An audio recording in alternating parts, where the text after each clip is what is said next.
자, 다시 정리해서 보자면은 우리가 인지 처리 과정은 주의 집중 단계, 지각, 시연, 반복이죠. 그 다음에 부호와 인출과 망각을 통해서 계속 이게 반복되면서 우리가 장기 기억으로 넘기고, 장기 기억으로 넘겼지만은 반복과 인출을 하지 않게 되면은 다시 망각을 하게 된다는 것입니다. 한마디로 단어에 익숙해야 한다는 말입니다. 단어에 우리가 익숙하기 위해서는 반복밖에는 답이 없습니다. 반복해서 용어가 귀에 익숙해지면은 그 다음부터 학습이 시작되는 겁니다. 모든 강의는 무료입니다. 다만 구독과 좋아요 꼭 좀 부탁드리겠습니다. 이 채널을 지속하는 힘이 됩니다. 교수학습 이론입니다. 교수학습 이론은 효율적인 교수와 학습을 위한 방법에 관한 이론이죠. 각 이론에 대해서 정확히 우리가 알아두고 어떻게 가르치고 어떻게 학습을 해야 되는지 그 적용에 대해서도 깊이 생각을 해봐야겠습니다. 먼저 교수학습 이론의 이해 부분에서 교수학습의 개념에 대해서 알아야겠죠. 교수와 학습에 대한 개념을 정확히 알아야겠습니다. 또한 교수학습 과정에서 글레이저의 교수학습 모형에 대해서 알아야겠고요. 세 번째로 교수학습 이론의 연구이죠. 초기 학습에 관한 어떤 연구들이 있었는지 보고 행동주의적 접근과 인지이론적 접근, 이 두 가지 관점에서 교수학습 과정에 대해서 봐야겠습니다. 교수 이론이 있으면 학습 이론도 있겠죠. 교수 이론에서는 가네의 교수학습 이론, 그리고 라이귤레스의 교수 설계 이론, 켈러의 동기 설계, 구성주의, 블룸의 인지학습 이론, 우스벨의 유의미 학습, 그리고 정보 처리 이론이 있고요. 학습 이론에는 스키너의 조작적 조건화 이론, 가네의 학습 조건 이론, 정보 처리 이론, 피아제의 인지 발달 이론, 비가츠키의 인지 발달 이론, 반도라의 사회 학습 이론, 와이너의 귀인 이론, 켈러의 학습 동기 이론이 있습니다. 교수와 학습 이론에 대해서 봤으면 적용도 알아야겠죠. 이 적용은 수업 실제라는 것입니다. 개별화 수업이 있고요. 집단학습, 구성주의 학습, 설명식 수업, 탐구식 수업, 그 다음에 협동학습이 있죠. 시작하겠습니다. 교수 학습 이론에 대한 이해 부분입니다. 먼저 교수학습 개념에 대해서 알아야겠죠. 교수는 교육 과정에 내포된 내용을 가르치는 일을 말합니다. 학습은요, 학습자의 지식이나 행동, 태도의 변화를 말하죠. 학습이 됐다는 것은 학습자의 지식과 행동과 태도가 변화를 해야 된다는 것입니다. 자, 다시 교수는 교육 과정에 포함된 내용을 가르치는 일이죠. 교수는 학문이나 기회를 가르치는 일입니다. 수업보다는 포괄적인 개념이죠. 그럼 수업은요, 교사가 학생에게 지식이나 기능을 가르쳐주는 일을 바로 수업이라고 합니다. 목표 달성을 위해서 학습자의 내외적 조건을 의도적으로 조정하는 일이죠. 이 수업의 유형에는요, 설명식 수업과 발견식 수업이 크게 두 가지가 있습니다. 설명식 수업은 교사가 설명하는 거죠. 그래서 교사 중심적이고요. 최종적인 형태로 학생에게 학습 과제를 제시하는 수업을 말합니다. 일반 법칙이나 원리, 이 사실 보기 제시를 통해서 제시를 하죠. 발견식 수업은요, 학생이 중심입니다. 그래서 학습해야 할 과제를 학습자가 스스로 찾아내도록 하는 수업이죠.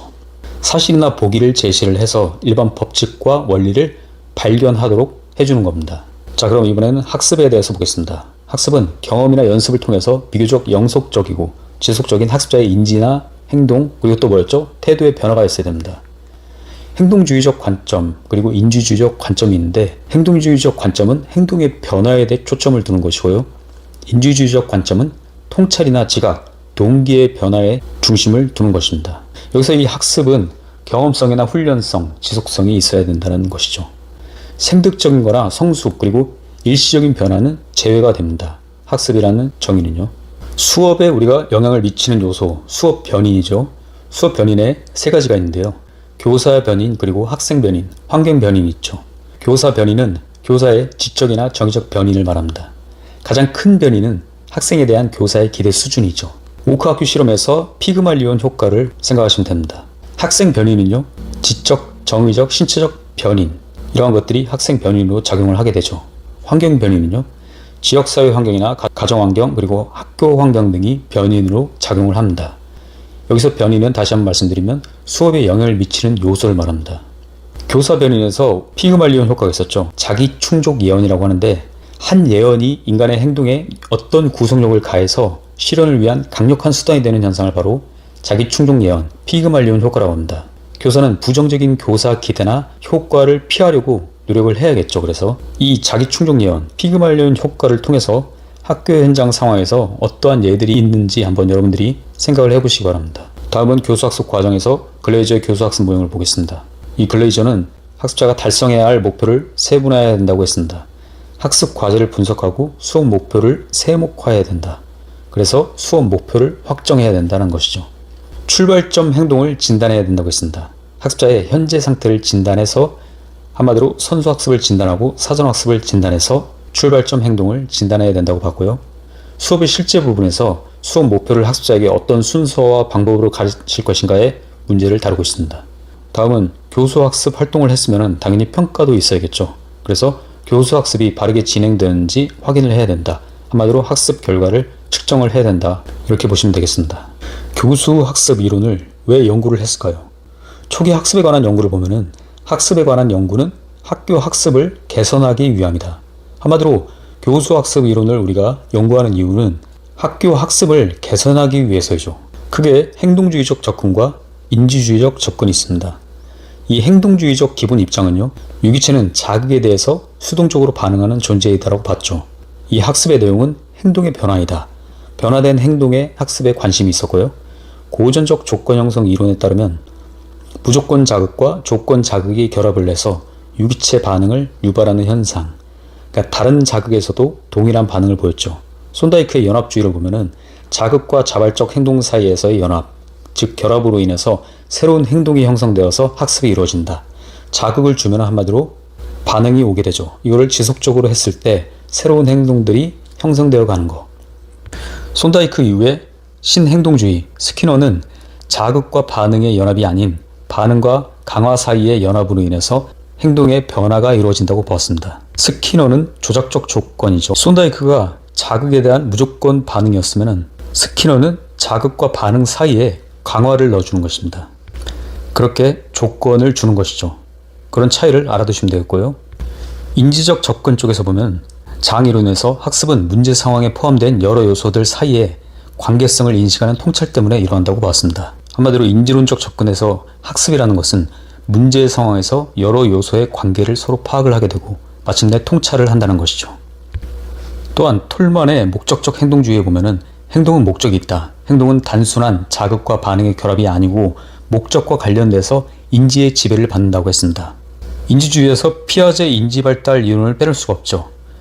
피아제 인지발달의 핵심은 동화와 조절을 통해서 평형화가 이루어진다. 그것을 바로 학습이라고 보았습니다. 자, 그럼 깊이를 더해서 학습 이론 들어가겠습니다. 이 학습 이론은 학습이 어떻게 일어나고 어떻게 해야 효과적인지 설명을 해주는 이론을 말하죠. 첫 번째, 스키너의 조작적 조건화 이론입니다.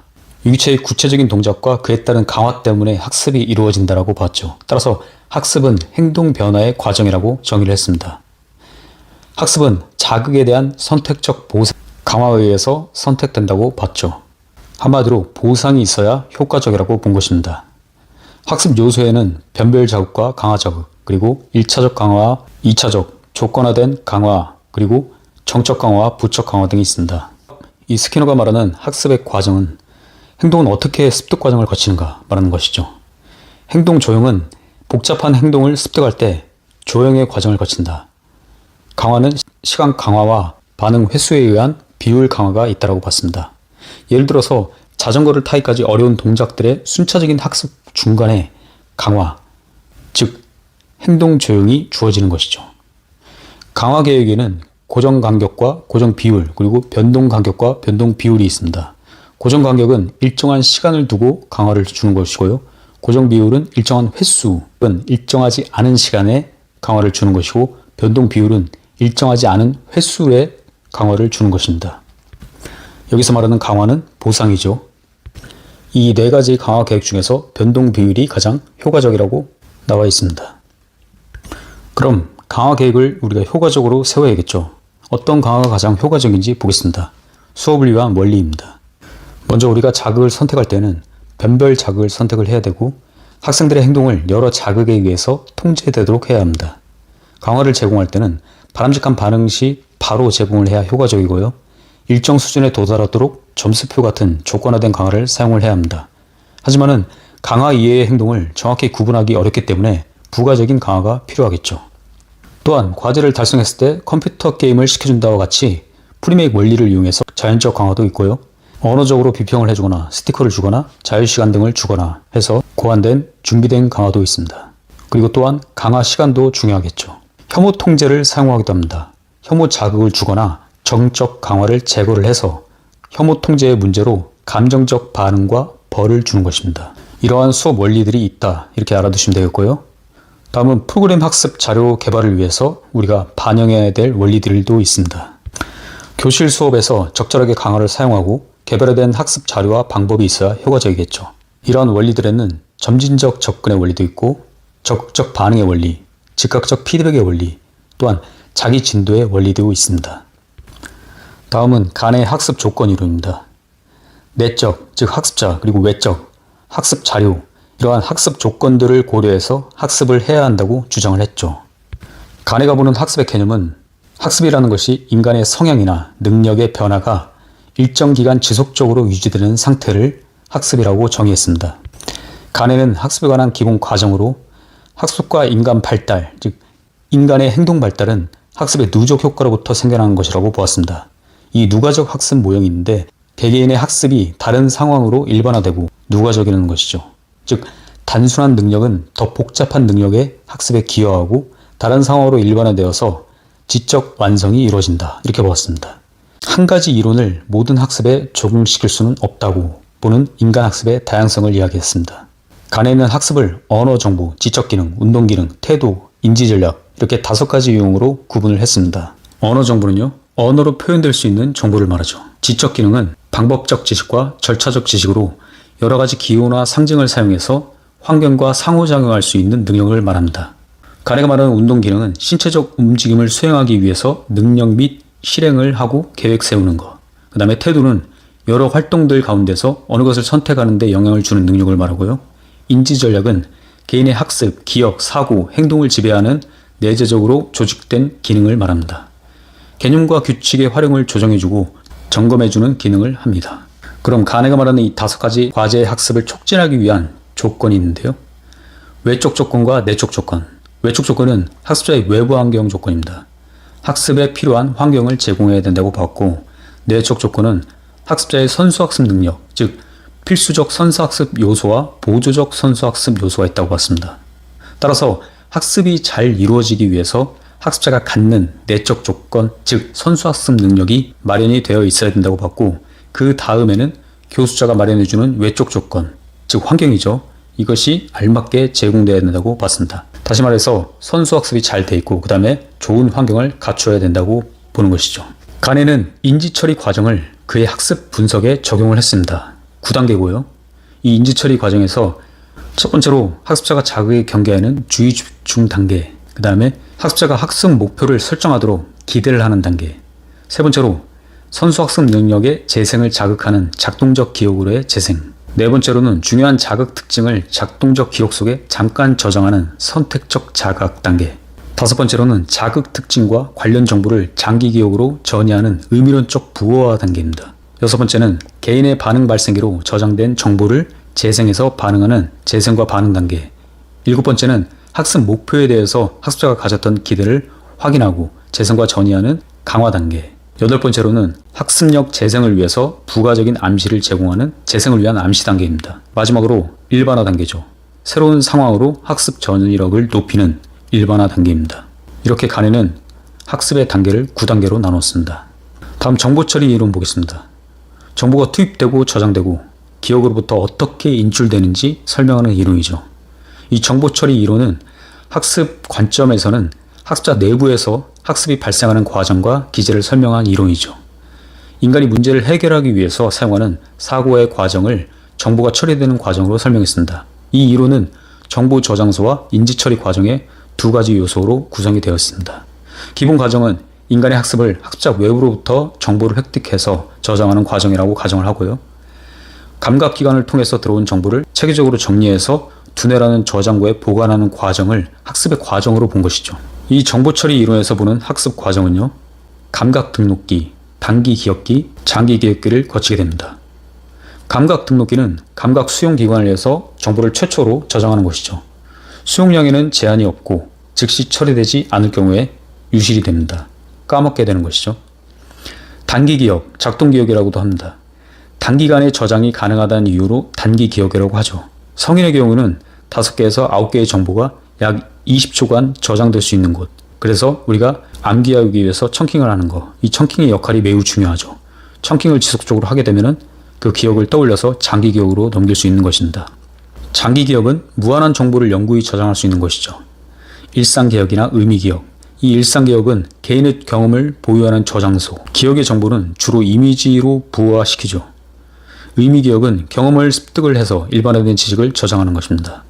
문제 해결 전략이나 사고기술, 사실, 개념, 규칙들 이런 것들. 이 정보 처리 이론은 감각 등록기를 지나서 단기기억 그리고 장기기억으로 넘어가게 된다. 장기기억은 일반화가 된 것이죠. 이러한 인지처리 과정은 우리가 주의 집중을 하는 단계, 그 다음에 지각을 하게 되고 시연, 반복을 하게 되면 우리가 이미지로 만들 수 있는 부호화, 그 다음에 인출과 망각의 단계, 이러한 과정을 지속적으로 거치면서 우리가 인지처리를 하게 된다는 것입니다. 자, 그럼 주의, 부호화, 저장과 인출에 대해서 한번 보겠습니다. 주의는 친숙한 패턴 인식은 자동으로 되고 낯선 패턴 인식은 심사숙고의 과정이 필요하다고 했습니다.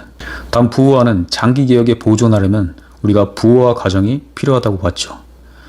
조직과 정교화를 통해서 가능합니다.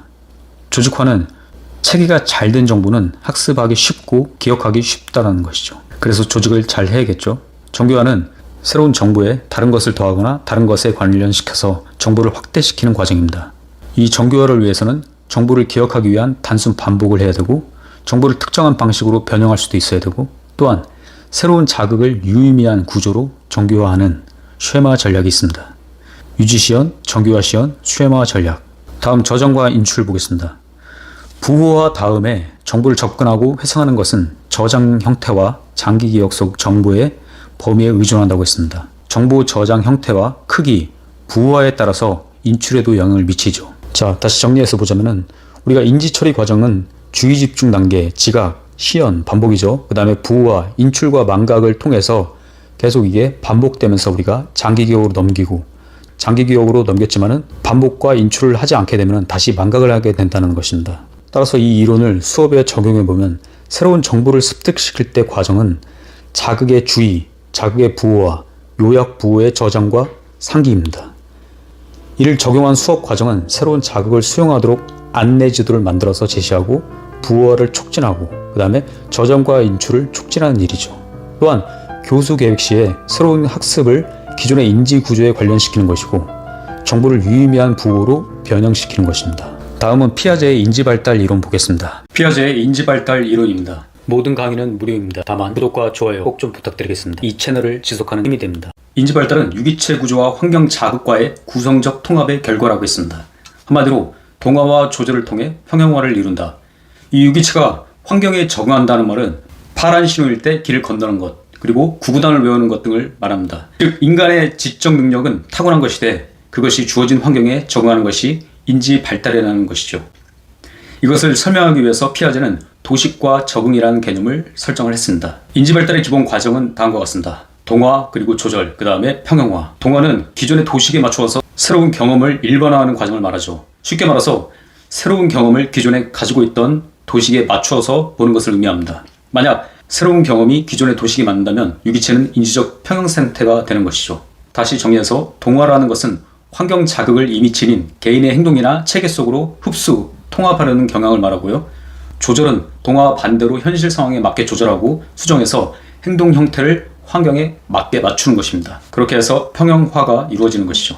동화와 조절이 균형을 이루도록 하는 정과정, 그리고 갈등과 불균형을 해소하는 과정이 바로 평형화입니다. 부분적 지식과 전체적 지식 간의 평형에서 새로운 전체성은 끊임없이 부분으로 갈라져 가고 다시 전체로 통합되고 이러한 과정을 조절하는 것이 평형화입니다. 피아제의 인지발달 단계는 연령에 따라 나눠지게 되죠. 먼저 첫 번째, 감각운동기 0세에서부터 2세까지입니다. 영아가 새로운 정보를 얻고 경험을 하기 위해서 자신의 감각을 사용하고 운동 능력을 사용하는 데 애쓰는 시기죠. 이때 발달 과학과 행동은 감각적 반사운동을 하고 주위에 대해 강한 호기심을 보이죠. 또한 숨겨진 대상을 찾고 보이지 않는 위치 이동을 이해할 수 있는 대상 영속성의 개념을 이해를 하게 됩니다. 전 조작기 때는요, 2세에서 7세까지. 조작이라는 의미는 논리적 사고 능력을 말하죠. 이 시기에는 논리적 사고 능력이 발달하는 시기입니다. 그래서 발달 과학과 행동을 보면은 상징을 사용하고 사물의 크기나 모양, 색 이런 것 등과 같은 지각적 특성에 의존하는 지각적 사고를 보이고 자기 중심적 태도를 보이죠. 다음은 구체적 조작기입니다. 6, 7세에서부터 11, 12세까지입니다. 구체적인 문제에 대한 논리적 사고가 가능하게 되죠. 특정 사실에 따라서 사물을 분류하는 것도 가능하게 됩니다. 이때 보존 개념, 분류 조작, 서열 조작, 그리고 동시성 현상, 탈중심화. 구체적 조작기에는 사물 간의 관계를 관찰하고 사물들의 순서화하는 능력이 생기게 되고요. 자아중심적 사고에서 벗어나게 돼서 탈중심화죠. 자신의 관점과 상대방의 관점을 이해하기 시작합니다. 마지막 형식적 조작기입니다. 추상적 조작기라고도 하고요. 11세, 12세 그 이유를 말합니다. 논리적 사고로 추상적인 사고가 가능하게 되고요. 이 형식적 조작기에는 논리적인 추론을 하고 자유나 정의 그리고 사랑과 같은 추상적인 원리와 이상들을 이해할 수 있는 그런 시기입니다.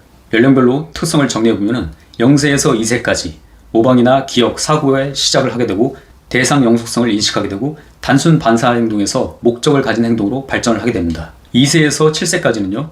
언어가 점진적으로 발달하게 되고 상징적인 형태로 사고를 하게 되고 자기중심적인 일방적인 관점에서 사고를 하게 되고 사고와 언어가 자아중심적 특징을 보이게 됩니다. 구체적 조작기 7세에서 11세에는요. 논리적으로 구체적인 문제를 해결할 수 있게 되죠. 그리고 보존 개념을 이해하게 되고 유목화하고 서열화를 할 수 있습니다. 마지막 형식적 조작기에는요. 11세 이후죠. 논리적으로 추상적인 문제를 해결할 수 있고 사고가 점차 과학적으로 바뀌게 되죠. 복잡한 언어 과제나 가설적인 문제를 해결할 수 있게 됩니다. 참고로 연령 수준에서의 그 인지 발달을 이야기한 피아제의 유형과는 대조적으로 인지 발달 이론이 그 다루지 못하는 인간 상호 간의 섬세하고 협동적이라고 할 수 있는 사회 문화적 전달 측면에서 인지 발달을 다루는 비가츠키 사회 문화 이론이 언급되고 있죠. 그래서 다음은 비가츠키 이론을 보도록 하겠습니다. 비가츠키의 인지 발달 이론입니다.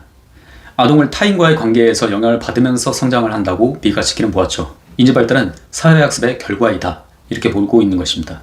기본 전제가 인간의 인지 발달은 사회적 환경에 의해서 생기고 유지가 된다. 사회적 상호작용에 의해서 생기고 유지된다는 이야기죠. 개인적인 발달을 이해하기 위해서는 개인이 속한 사회적 관계들을 이해를 해야만 합니다. 아동은 사회적 환경과 상호작용을 통해서 지식을 구성하고 그리고 학습은 이런 상황을 통해서 배양되는 사회활동이라고 본 것이죠. 아동은 보다 성숙한 구성원들과 상호작용하는 동안에 자신의 문화에 적합한 인지 과정이 발달을 하게 된다고 봤습니다. 그럼 비가츠키가 말한 인지 발달의 구성 요소에는 비가츠키가 말한 인지 발달의 기본 과정을 보면 아기가 물체를 잡으려 할 때 엄마가 물체를 가져다 주면은 아이는 엄마의 행동을 배우게 됩니다. 이게 바로 내면화 과정이라고 합니다. 그 다음에 근접 발달 영역이 있습니다. 이 근접 발달 영역은 실제 발달 수준이 아동이 스스로 할 수 있는 것이고 잠재적 발달 수준은 다른 사람의 도움을 받아야만 할 수 있는 그런 단계입니다. 자, 다시 말씀드려서 타인의 도움을 받아야만 수행할 수 있는 수준, 잠재적 발달 수준이라고 하고요. 그 다음에 자기 혼자서 독립적으로 할 수 있는 수준, 실제적 발달 수준인데 그 사이에 있는 영역이 바로 근접 발달 영역입니다. 이때 교사나 다른 사람이 도움을 줌으로써 발판을 마련을 해주는 것이죠. 이때 아동이 타인의 도움을 받으면 해결할 수 있는 근접 발달 영역, 이 영역에 있을 때 교사의 비계 설정, 발판이 중요한 것이죠. 비가츠키가 말한 사고와 언어 발달 단계를 보면 원시적 언어 단계, 그 다음에 소박한 심리적 언어 단계, 그리고 자기중심적 언어 단계, 그 다음에 내적 성장의 언어 단계, 이렇게 단계적으로 거쳐서 언어가 발달하게 된다고 합니다. 단계별 특징을 보면은 원시적 언어 단계에서는 옹알이를 하고 정서적 감정을 표출을 하고 그 다음에 조건화를 통해서 단어를 학습을 하게 되죠. 실제 경험과 물체에 대한 이미지를 가지고 있는 이 단계가 바로 원시적 언어 단계입니다. 그 다음에 원시적 언어 단계를 지나서 심리적 언어 단계로 들어가게 됩니다.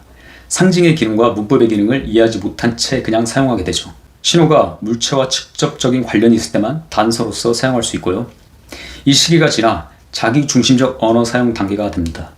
자기중심적인 언어를 사용해서 스스로의 행동을 통제하고 계획을 하고 그리고 외적 신호를 상징적으로 활용해서 기억을 돕고 있습니다. 자기중심적 언어 사용 단계를 지나서 내적 성장 언어 단계로 가게 됩니다. 이 자기중심적인 언어가 내면화돼서 점점 내적 언어가 발달하게 되고 사고의 기초를 형성을 하게 되는 것이죠. 아동은 내적 기억을 가지고 논리적으로 연관해서 기억을 하게 됩니다. 비가츠키의 이론을 바탕으로 수업을 위한 원리를 잠깐 보겠습니다. 인지 발달을 자극하도록 아동을 자극하는 것이 수업에서 해야 될 일이겠죠. 결국 아동을 자극하는 수업을 계획을 해야 된다고 합니다.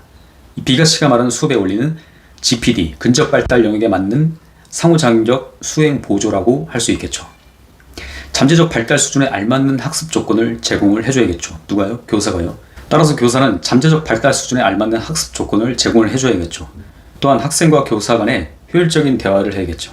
또한 지시적인 교수활동보다는 비지시적 교수활동을 쓰는 게 좋겠죠. 마지막으로 학생들이 보다 적극적으로 참여하는 교수 학습 환경을 제공하는 게 중요하겠습니다. 비고치기 이론을 바탕으로 보는 시사점은 과제와 관련된 혼잣말을 격려해주고, 그리고 비계 설정을 해주고, 협력 등을 통해서 아동과 대화를 하고, 협력적인 또래 상호작용을 활용을 하고, 아동의 현재 발달 수준보다 더 앞선 기술과 과업을 주는 것, 초점을 맞추는 것입니다. 아동이 문제를 완수하도록 지지를 제공하는 것, 이게 바로 발판, 비계 설정이죠. 아동은 소그룹으로 교사나 또래와 대화를 통해서 자기 지시적인 이해를 하고 전략들을 습득을 하게 됩니다. 이게 바로 상보적 교수라고 합니다. 다음은 반도라의 사회학습 이론입니다. 사람의 행동은 다른 사람의 행동이나 상황을 관찰하거나 모방한 결과로 이루어진다. 이게 기본 가정인데요. 사회적 과정, 특히 학습이라는 것은 사회적 과정, 그리고 대인관계를 통해서 학습되고 효과적이라고 설명하는 이론이 바로 반도라의 사회학습 이론입니다. 반도라의 사회학습 이론은 기본 가정이 이렇습니다. 인간은 일상적인 환경과 관계에서 새로운 것을 모방하는 과정을 통해서 학습하고, 모방학습 이론을 바탕으로 두고 모방학습의 현상과 과정을 구체적으로 밝혀 사회학습 이론을 깃틀을 정립을 했죠. 사회학습 이론은 행동주의 이론과 아동의 사회와 관한 이론을 모두 포함하고 있습니다. 학습 과정은 인지적 과정과 학습자의 의사결정 기술을 필요로 하고요. 학습은 환경, 개인 내적인 요인, 그리고 행동의 이 세 가지 요인에 의해서 결정된다고 했습니다. 학습이라는 것은 행동의 언어적, 시각적 부호 획득의 결과이고, 학습 결과는 행동의 수행을 통해 나타날 수도 있지만 그렇지 않은 경우, 나타나지 않는 경우도 있다고 봅니다. 그럼 학습자와 환경과 어떤 관계가 있는지 보겠습니다. 이 행동주의자들은 환경의 통제에 따라서 학습의 성패가 결정된다고 했고, 인간 중심주의자들은 환경은 행동에 의해서 결정된다고 보았습니다. 하지만 복잡한 행동의 획득은 단순한 환경과 개인 사이의 관계로 설명될 수가 없겠죠. 사람은 어떤 식으로 행동에 따라서 환경에 영향을 미치고, 이렇게 변화된 환경은 다시 후속 행동에 영향을 미친다고 보았습니다. 학습 과정은 인지적 과정이고 학습자가 스스로 결정하는 과정이다. 학습은 환경, 개인 내적인 요인과 행동이 서로 맞물린 관계이다. 학습은 행동의 언어적, 시각적 부호 획득의 결과이다라고 학습의 결과를 이렇게 보았고요. 수업의 주요 원리로서 적당한 모델과 동일시할 수 있는 기회를 제공을 해주고, 모델 행동에 대한 기능적 가치를 부여해서 주의를 집중시키고, 학습의 인지와 기능면을 같이 가르치는 것을 강조했습니다. 이렇듯 학습자는 단순한 행동 강화 이외에도 큰 영향을 줄 수 있는 다른 요인이 있다고 보았죠. 대리 강화와 대리 처벌, 처벌의 부재, 자기 강화가 있는데요. 이 대리 강화라는 것은 모델의 행동 수행을 보고 내가 강화를 받는 것이죠. 그래서 수행의 빈도수가 증가하는 것. 대리 처벌은 부적절한 결과의 관찰을 내가 보고 행동의 경향을 감소시키는 것. 이게 바로 대리 처벌이라고 합니다. 처벌의 부재, 처벌에 대한 예상으로 행동 모방을 억제시키는 것. 자기 강화, 개인에 의해서 의식적으로 만들어지는 스스로 설정한 기준, 그리고 스스로 만든 통제, 강화, 이것의 집행자로서 스스로 자기 강화를 하게 되는 것이죠. 반도라가 말한 학습자의 인지 과정은 4단계를 거치는데요. 이 학습자의 인지 과정은 바로 주의 집중, 그 다음에 파지, 재생산, 동기화의 4단계를 거치게 됩니다. 우리가 어떤 행동을 주의 집중해서 보겠죠. 그 다음에 파지한다는 것은 내가 부호한다는 것이죠.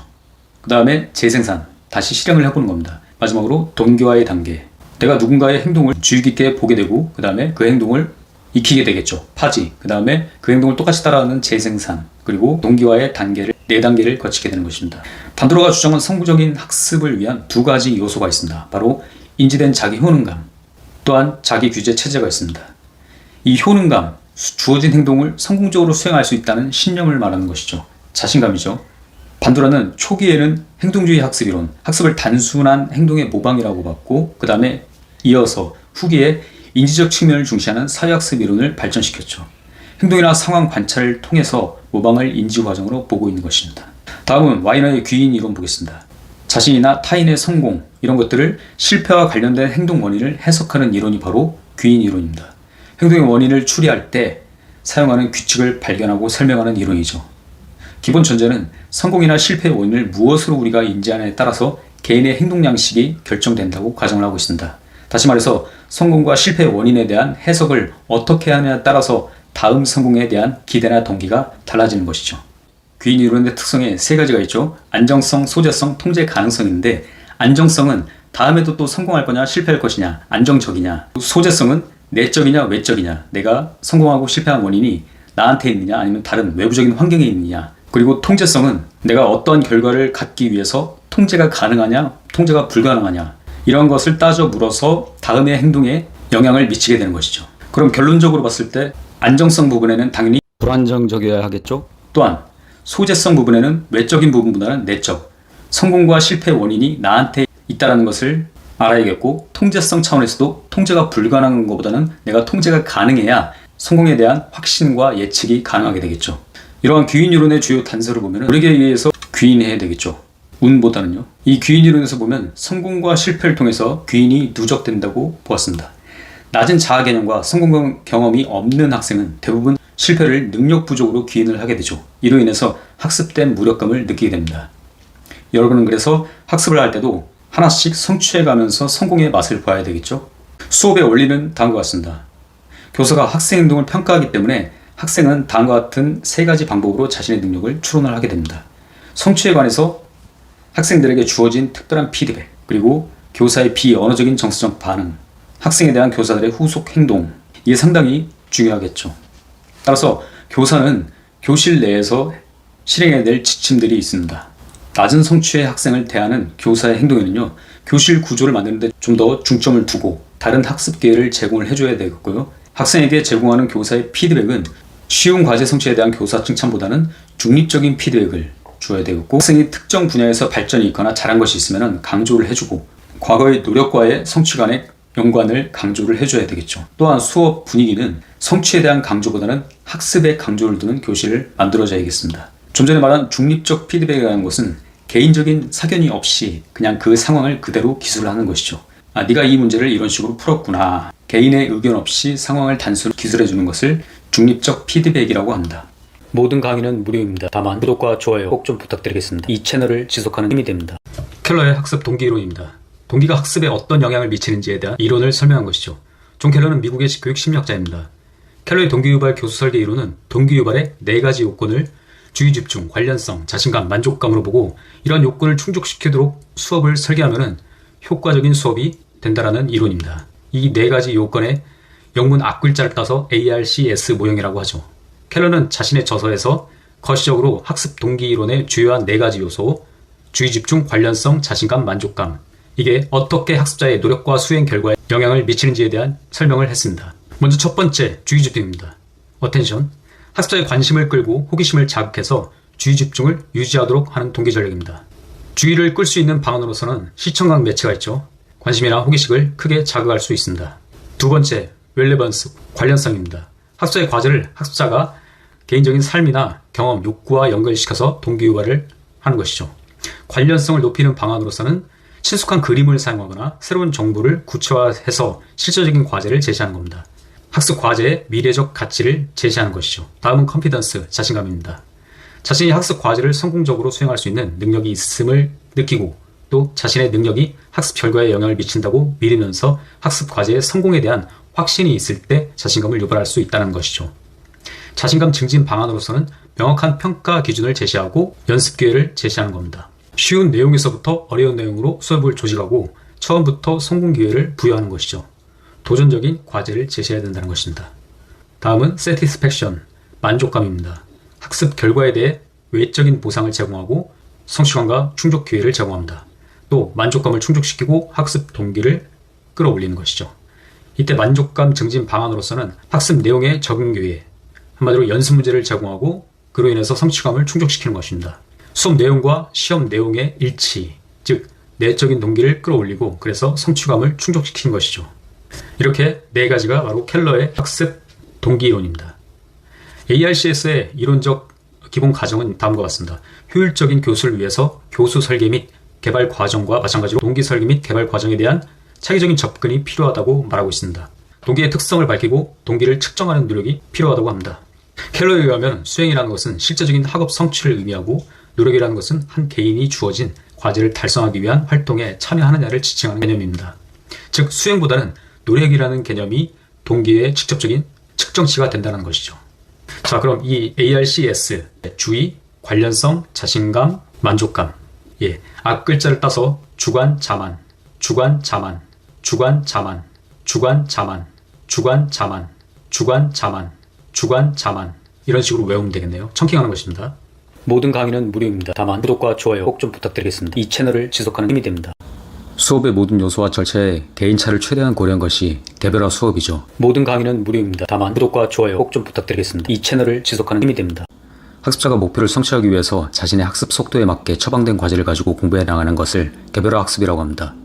학생이 자신의 목표를 성취하기 위해 수단과 방법을 자유롭게 선택하도록 하는 학습 지도법을 개별화 수업이라고 합니다.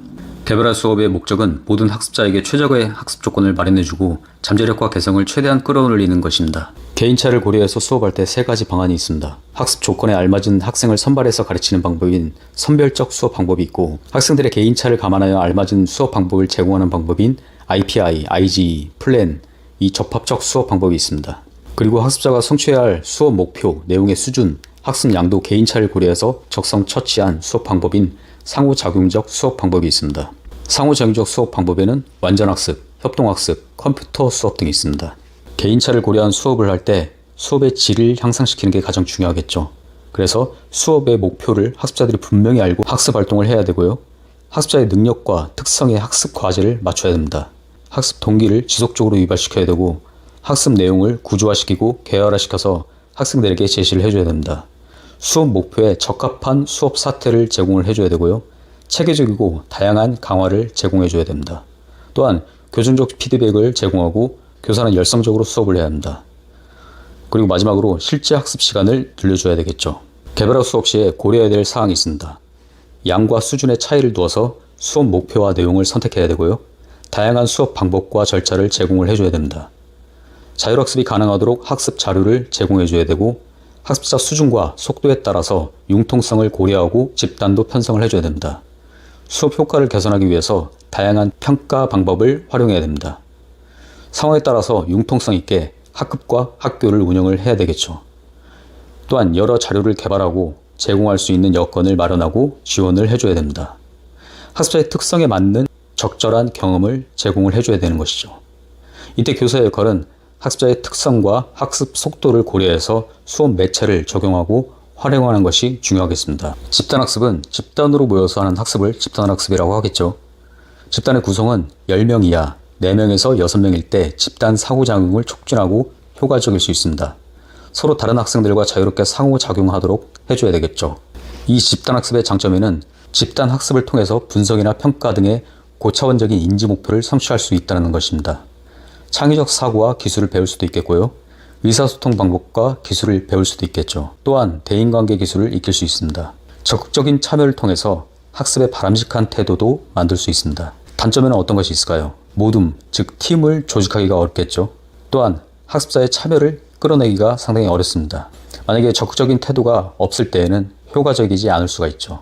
실제 수업 상황에서 집단학습에는 버즈 집단학습과 개인지도, 그리고 세미나, 팀 프로젝트, 게임 시뮬레이션, 상호작용적 사례 연구가 있고요. 마이크로 티칭과 학생 상호협력 집단 등이 있습니다.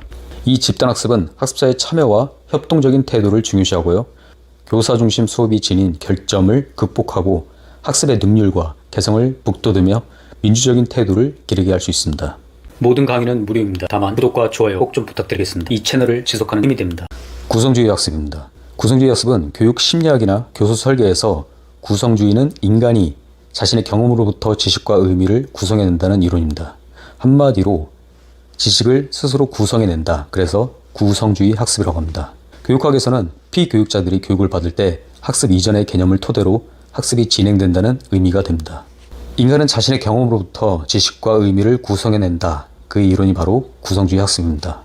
학습 이전의 개념을 토대로 학습이 진행되기 때문에 교사는 그것을 잘 고려해서 수업을 해야 되겠죠. 구성주의 학습에서 교사와 학생의 역할이 있습니다.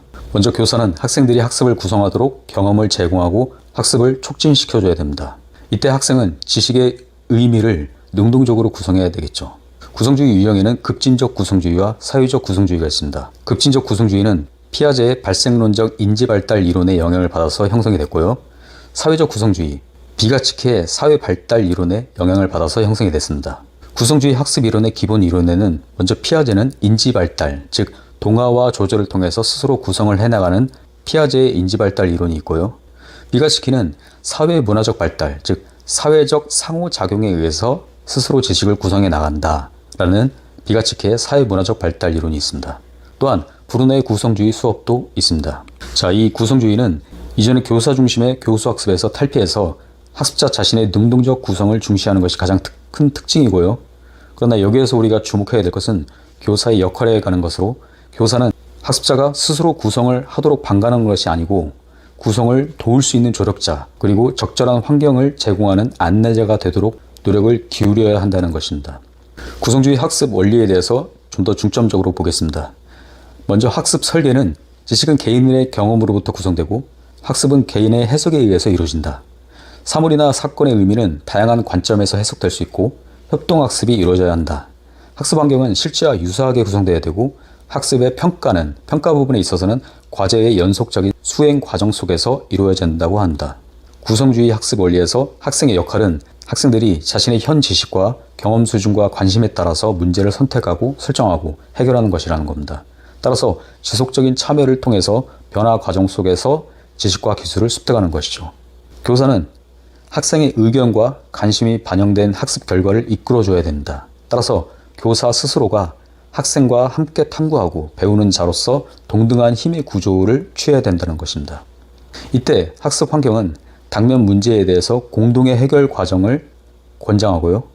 개인의 부담을 덜어주고 지식의 범주를 넓히고 더욱 깊은 사고와 학습을 할 수 있도록, 학습 목표나 평가가 학생들이 문제를 풀어가는 과정 중에서 도출되고 학생 스스로 설정하도록 해야 합니다. 교사와 학생이 함께 생각하고 학생들 스스로 상호작용을 통해서 지식을 사회적으로 구성해 나가야 된다는 것이죠. 구독과 좋아요 꼭 좀 부탁드리겠습니다. 이 채널을 지속하는 힘이 됩니다. 구성주의는 이전의 교사 중심의 교수학습에서 탈피해서 학습자 자신의 능동적 구성을 중시하는 것이 가장 큰 특징이었죠. 그러나 여기에서 우리가 주목해야 할 것은 교사의 역할에 관한 것으로서, 교사는 학습자가 스스로 구성을 하도록 방관하는 것이 아니고 구성을 도울 수 있는 조력자, 적절한 환경을 제공하는 안내자가 되도록 노력을 기울여야 한다는 점입니다. 자, 지난 시간에 이렇게 구성주의에 대해서 이야기를 했었는데, 이어서 이번 시간에는 구성주의 학습 이론에 따른 교수학습 모형 4가지를 한번 보도록 하겠습니다. 먼저 첫 번째, 인지적 도제 모형입니다. 전제는 지식은 항상 상황을 전제로 한다. 그래서 한 집단에서 점진적인 참여를 통해서 발전되고 구성된다. 이렇게 보고 있습니다. 도제학습의 설계 단계는 다음과 같습니다. 모델링, 코칭, 인지적 기반 구축 단계. 모델링을 먼저 제시를 하고 그 다음에 코칭을 해주고 인지적인 기반을 다질 수 있도록 구축을 해주는 겁니다. 이때 관찰, 안내, 지원을 통해서 인지와 메타 인지가 통합되도록 설계를 해야 된다는 것이죠. 다음 명료와 반영 단계입니다. 전문가의 문제 해결 과정처럼 학습자가 자신의 문제 해결 전략을 조절할 수 있도록 설계를 해야 되는 것이죠. 다음은 탐색 단계입니다. 학습자 스스로 문제를 해결하기 위해 가설과 해결 방안 탐색을 격려하는 학습을 제공하도록 설계해야 합니다. 그리고 마지막으로는 기본 원칙과 단계입니다. 전문가의 시연을 거쳐서 그 다음에 교수 도움 단계로 가게 됩니다. 이때 인지적인 틀을 제시하게 되죠. 다음 교수 도움 중지 단계입니다. 스스로 문제를 해결할 수 있도록 교수 도움을 중지하는 것이죠. 이 인지적 도제 모형의 학습 과정은 어느 특정 집단에 참여해서 그곳의 문화나 지식 그리고 활동을 자연스럽게 익혀서 동화를 이루게 하도록 하는 것이 과정이고요. 목적입니다. 다음 구성주의 학습 이론에 따른 교수학습 모형 중에 상황적 학습 모형입니다. 정착 학습이라고도 하고요. 학생들의 직관과 경험을 믿고 스스로 사고할 수 있도록 하는 학생 주도적, 학생 중심 학습 모형이라고 할 수 있습니다. 학생이 주도해서 문제를 형성하고 또 스스로 해결하는 것이죠. 목적은 단순한 사실적 지식을 제공하는 것보다 실제 상황에서 활용 가능한 지식을 제공을 해주는 것입니다. 문제 해결력을 증진하도록 도움을 주는 데 목적이 있는 것이죠. 이 상황적 학습 모형의 전략, 즉 수업 과정은 실제 문제 상황을 교수 매체를 통해서 활용을 하고 또 제시하고 대안을 찾아보도록 하는 것입니다. 또한 스스로 소집단, 개별적으로 문제 해결 방안을 통해서 실험을 해본 다음에 해결 방안을 찾도록 하는 것이죠. 문제 상황을 제시할 때 거시적 상황을 앵커로 사용합니다. 앞서 말씀드렸듯이 이 매체를 활용하는 것, 문제 해결을 가능하게 하는 교재나 사진, 오디오, 비디오 등 다양한 매체를 통해서 그 속에 있는 문제 상황의 중요한 요소를 찾으면서 문제를 해결하도록 하는 것. 그렇기 때문에 실제 상황에 의미가 있고 유용한 지식을 학습하는 데 도움이 된다는 것입니다. 다음은 세 번째, 인지적 유연성 모형입니다. 기본 전제는 지식의 재현과 그 과정에 최대한 관심을 둔다. 지식은 복잡한 다차원의 개념으로 형성되어 있기 때문이죠. 따라서 복잡한 개념을 재현하기 위해서 상황 의존적인 스키마, 즉 배경 지식의 연합체를 형성해야 한다고 보고 있습니다. 비정형화된 교과에 적합하다고 볼 수 있죠. 이 인지적 유연성 모형은 급격하게 변화하는 상황적 요구에 우리가 유연하게 대처하는 능력을 기르자는 것입니다. 인지적 유연성 발달을 위한 교수 방법으로 학습 과정 기술의 유연성을 발달시켜서 유연한 인지 과정에 인지 유연성을 위해서 유연한 학습 환경과 다양한 목적과 방법으로 학습을 하도록 하고 다차원적이고 비선형적인 하이퍼텍스트, 즉 정보 검색 링크를 활용해서 무선적인 접근 수업이 바람직하다고 보고 있습니다. 마지막으로 문제 중심 학습입니다. PBL. 이 PBL의 목표는 학습자에게 어떤 문제나 과제에 대해서 해결안이나 자신의 견해나 입장을 전개하고 또 제시하고 설명하고 나아가서 옹호할 수 있도록 하는 것입니다. 예를 들어서 의과대 교육과정이나 법과대 수업, 그리고 경영인 양성과정, 문제중심 학습을 많이 이용을 하고 있죠. 특징은 비구조적인 문제들을 풀어나가죠. 그리고 해결 방안과 결과와 접근 방법에 따라 몇 가지로 나눌 수 있고요. 교사의 역할이 축소되고 교수에서 학습으로 옮겨간다는 거. 문제중심 학습은 문제가 중심인 것입니다. 그래서 자기 주도 학습 과정과 협동학습 과정으로 문제를 팀이나 아니면 스스로 문제를 해결해 나간다는 것. 문제를 중심으로 해결해 나가는 것이죠. 순서는 안내를 하고 그 다음에 강좌 분위기를 조성을 하고 문제를 제기합니다. 이때 그 문제를 제시하면은 그 다음에 과제, 즉 역할 분담을 하게 되고요. 그리고 주어진 문제 해결안에 대해서 깊이 사고하고 생각해보고 가능한 모든 해결안을 생각하고 정리하고 그 다음에 학습 과제를 규명하고 분담하고 학습 자료를 선정하고 채택을 해서 다음 모임을 결정을 합니다. 그래서 문제를 재확인하게 되는 것이죠. 문제를 재확인할 때는 활용된 학습 자원을 종합하고 의견을 또 모아서 교환하고 주어진 문제에 대해서 새로운 접근을 시도해보는 것입니다. 그리고 마지막으로 발표를 하게 되는 것이죠. 이 문제에 대한 결론이 어떻게 나오느냐. 배운 지식이 추상화와 정리가 돼가지고 정의를 내리거나 도표로 만들거나 개념화시키거나 일반화시키거나 원칙을 개발하게 되는 것이죠. 그리고 마지막으로 자신이나 동료 그리고 교사 등 서로 평가를 하면서 문제를 해결해 나가는 것입니다. 그렇기 때문에 문제중심 학습, PBL이라고 하는 것입니다. 이렇게 구성주의 학습 이론에 따른 교수학습 모형 4가지를 알아봤습니다. 지금까지 소유였습니다. 감사합니다. 반복해서 용어가 귀에 익숙해지면은 그 다음부터 학습이 시작되는 겁니다. 처음 들어서 이해가 안 가도 됩니다. 어느 정도 귀에 익을 때까지 우리가 반복해서 들으면 됩니다. 모든 강의는 무료입니다. 다만 구독과 좋아요 꼭 좀 부탁드리겠습니다. 이 채널을 지속하는 힘이 됩니다. 이번 시간은 설명식 수업입니다. 유의미 학습이라고도 하고요. 이번 시간에 여러분들은 설명식 수업의 개념을 정확히 이해하고 알고 쓸 수 있고요. 당연히. 그리고 유의미 학습의 성격과 유의미 학습이 과연 어떤 것인지, 학습 과제에는 어떠한 예들이 있는지, 또한 학습자들이 어떤 과정을 거치고 어떻게 인지 구조화를 하는지 알게 됩니다. 먼저 설명식 수업, 유의미 학습의 개념입니다. 학생이 학습해야 할 내용을 교사가 학생에게 제시하는 형태의 수업입니다. 이게 바로 개념이죠. 유의미 수용학습을 말하고 주입식 수업과는 구별됩니다.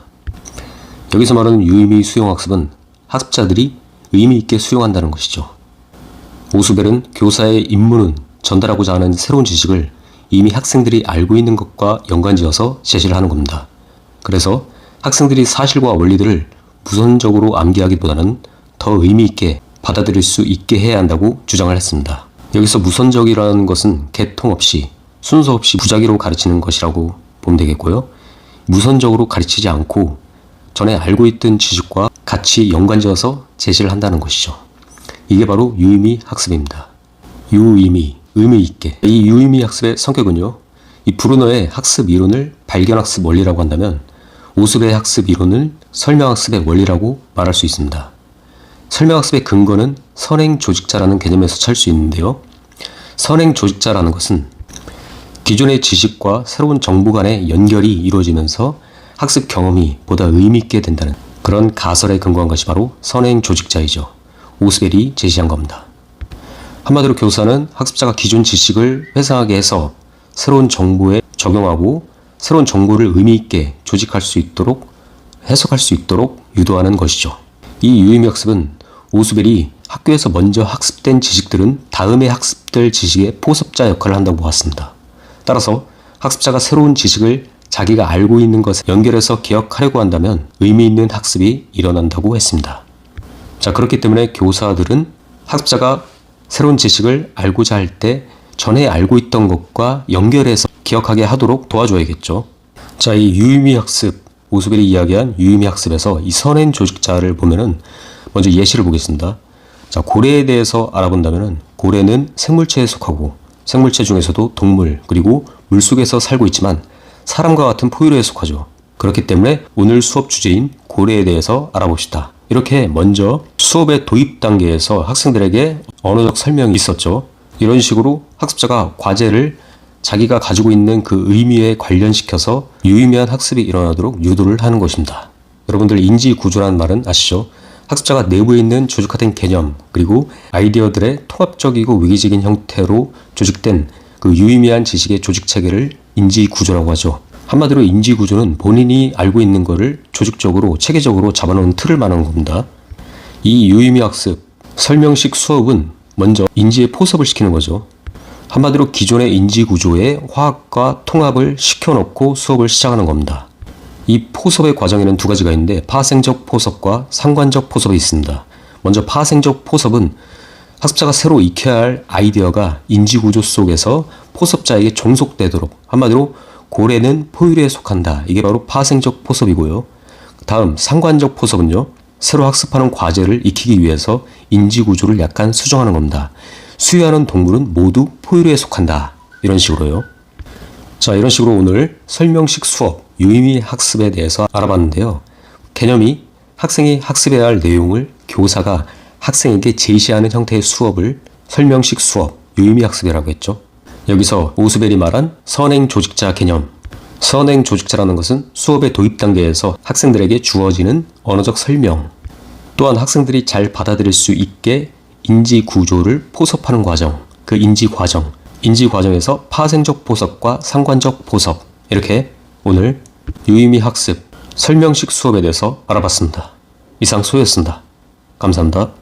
모든 강의는 무료입니다. 다만 구독과 좋아요 꼭 좀 부탁드리겠습니다. 이 채널을 지속하는 힘이 됩니다. 반복해서 용어가 귀에 익숙해지면은 그 다음부터 학습이 시작되는 겁니다. 처음 들어서 이해가 안 가도 됩니다. 어느 정도 귀에 익을 때까지 우리가 반복해서 들으면 됩니다. 모든 강의는 무료입니다. 다만 구독과 좋아요 꼭 좀 부탁드리겠습니다. 이 채널을 지속하는 힘이 됩니다. 이번 시간은 탐구식 수업, 발견식 수업이라고도 하죠. 이 탐구식 수업의 개념과 수업의 절차, 또한 탐구 수업의 특징과 장점, 그리고 단점에 대해서 알아보도록 하겠습니다. 탐구식 수업은요, 제목에서 알 수 있듯이 탐구한다는 것이죠. 무언가를 발견하고 탐구해내는 거. 자, 잘 생각해보면 탐구하기 위해서는 교사는 탐구하도록 뭔가 도와줘야 되겠고, 학생은 자신이 스스로 탐구해서 뭔가를 발견해내야 된다. 뭐 이런 의미가 담겨있지 않겠습니까? 자, 그럼 개념을 보겠습니다. 학생들이 지식의 획득 과정에서 주체적으로 참가해서 새로운 것을 발견하고 탐구하는 학습 활동이 바로 탐구식 수업이다. 이렇게 나와 있죠. 학생들의 탐구 능력을 개발하고 교과 이해를 높이기 위한 수업 방법이 바로 탐구식 수업, 발견식 수업일 것입니다. 자, 이 탐구식 수업의 절차를 보면요. 마샬라스의 사회 탐구 모형 6단계가 있습니다. 이 6단계니까 6단계겠죠. 처음에 안내, 두 번째 가설, 세 번째 정의, 네 번째 탐색, 다섯 번째 증거 제시, 그 다음에 마지막으로 일반화 과정이 있습니다. 자, 우리가 제목만 놓고 한번 보면은요. 먼저 안내를 누가 할까요? 처음에 당연히 교사가 해야겠죠. 그리고 가설을 세우는 겁니다. 그 다음에 그 가설을 토대로 정의를 내리겠죠. 그 정의를 내렸으면 어쨌든 간에 이게 맞는지 틀린지 탐색을 해야 되겠죠. 탐색을 한 다음에 어떤 무언가가 결과물이 나오겠죠. 증거 제시. 그 다음에 그 결과가 나왔으면 그거 가지고 일반화를 시켜야 되겠죠. 자, 이런 과정이 되는 겁니다. 이 탐구식 수업의 절차에서 안내라는 것은 교사와 학생의 현안 문제에 대해서 인식을 하는 단계. 두 번째 가설에서는 어떤 문제의 설명과 해결에 대해서 서술을 하는 거. 세 번째 정의에서는 가설의 용어를 명료하고 규정하고 의미를 부여하는 거. 명료하고 규정하는 거. 그게 바로 정의를 내리는 것이죠. 다음 탐색에서는요. 가설을 입증하기 위해서 증거를 찾는 단계. 다섯 번째 증거 제시. 가설을 증명하기 위해서 경험적 자료를 제시해서 입증을 받아내야 되겠죠. 결과가 나왔기 때문에 이 결과를 토대로 일반화시키는 것입니다. 이게 바로 탐구식 수업의 절차가 되는 것이죠. 6단계입니다. 일반적인 절차도 있습니다. 5단계인데요. 문제를 먼저 확인하고, 문제가 있으니까 문제를 확인하겠죠. 그 다음에 그 문제를 분석하고, 그 다음에 가설을 설정하고, 가설 설정한 것에 검증을 하고, 그 다음에 마지막으로 일반화되는 거. 문제 확인, 문제 분석, 가설 설정, 가설 검증, 그 다음에 일반화 절차.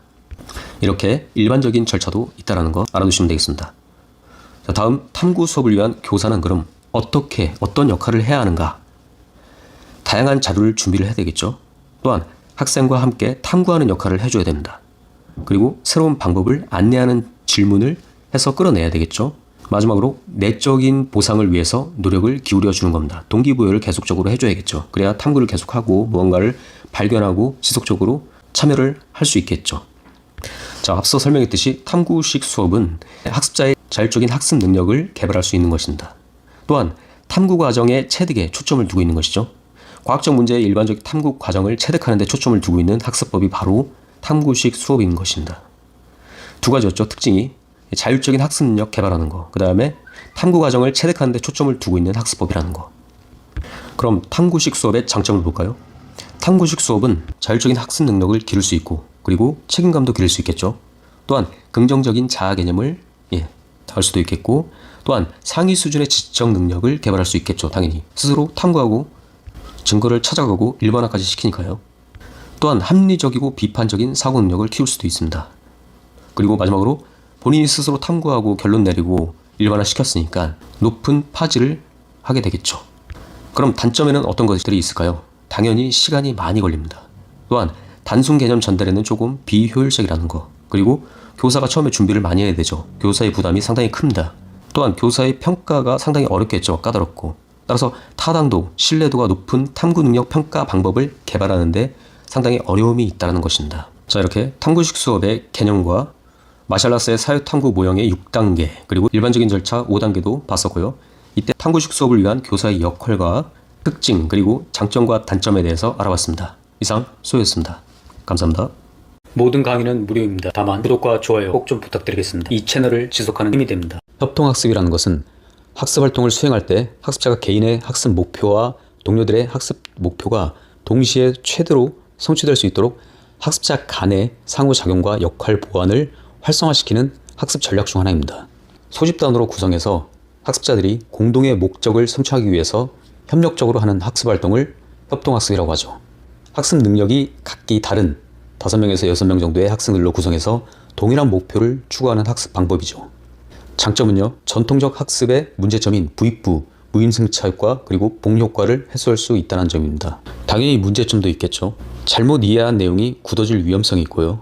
집단 응집성이 더 강조될 가능성이 있고, 능력이 떨어지는 학생의 모멸감을 초래할 가능성이 있습니다. 하지만 이 협동학습은 학업 성취의 향상과 고등 정신력의 증진, 그리고 학습 동기의 촉진, 사회적 기능의 발달, 자아 실현의 경험을 할 수 있다는 그런 효과가 있습니다. 이 협동학습의 유형에는 여러 가지가 있는데요. STAD 보겠습니다. 성취 과제 분담학습. STAD는 분담된 성취 과제의 향상 정도에 따라서 집단 보상을 해줍니다. 성취 과제 분담학습이니까요. 집단 구성원들의 역할이 분담되지는 않았지만은 개인의 성취에 대해서 개별적으로 보상되는 보상 구조입니다. 이 STAD의 협동학습 과정은요, 전체 학생에게 먼저 기본 학습 내용을 설명해 줍니다. 그 다음에 4-5명으로 이질적 소집단을 편성을 해주고요. 연습 문제를 나눠주고 조별로 해결하도록 합니다. 그 다음에 퀴즈를 실시한 다음에 개인 점수를 부여해 주죠. 개인 점수를 지난번 퀴즈의 개인 점수와 비교한 다음에 개선 점수를 주게 됩니다. 이 개선 점수의 합계를 근거로 우수팀을 선정하게 되는 것이죠. 자, 따라서 집단 보상과 개별 책무성, 그리고 성취 결과의 균등 배분을 추구한다. 이게 가장 크죠. 그리고 여기서 집단 보상은 협동학습에 있어서 개별 책무성 향상과 균등한 성공 기회를 제공한다는 것입니다. 이러한 STAD의 보상 체계는 협동학습에 있어서 개별 책무성 향상과 균등한 성공 기회 제공, 그리고 긍정적 상호 의존성 증진 등의 영향을 주게 됩니다. 자, 다음은 직소 모형 보겠습니다. 여러분들 그 공부 중에 직속이라고 아시죠? 실톱처럼 돼가지고 주르륵 나무나 이런 걸 자르는 건데, 이 직속이처럼 실톱으로 자르듯이 여러 개로 나누어서 팀별로 그리고 학습한다고 해서 붙은 이름이 바로 직소 모형입니다. 과제를 여러 개로 잘라서 나누어서 배분하는 거죠. 이 직소 모형은 과제 분담 학습 또는 직소 협동학습이라고도 합니다. 자, 이 직소 모형은 학생들이 배워야 할 주제를 5명에서 6명으로 이루어진 모둠의 구성원 수에 맞게 소주제로 나눈 다음에 모집단의 구성원들이 각자의 소주제를 분담해서 공부한 다음에 이제 전문가가 될 거 아닙니까? 그 다음에 다시 다른 구성원들에게 공부한 거를 가르쳐주고, 다른 소주제에 대해서는 집단의 다른 동료로부터 배우도록 하는 수업 형태입니다. 개인의 책무성을 굉장히 중요시하겠죠. 그래서 그 다음에 집단 내의 상호작용을 극대화하는 특성을 가지고 있습니다. 또한 자신이 맡은 소주제에 대해서 전문가가 돼야 되겠죠.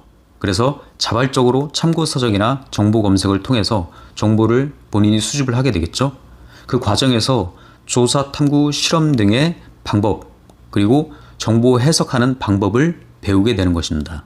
이 직소 모형은 개인의 책무성을 극대화시킨 모형 특성상 조별 과제의 전형적 비극을 최소화시킬 수 있는 장점이 있습니다.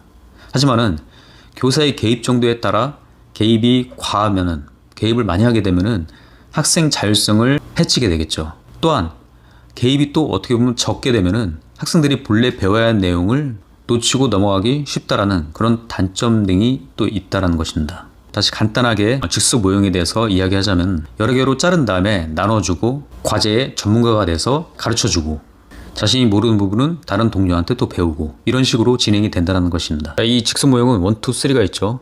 직소 1은 집단 내에서 동료로부터 배우고 그 다음에 동료를 가르치는 모형, 집단 구성원 간의 상호 의존성과 협동성을 유발할 수 있겠죠.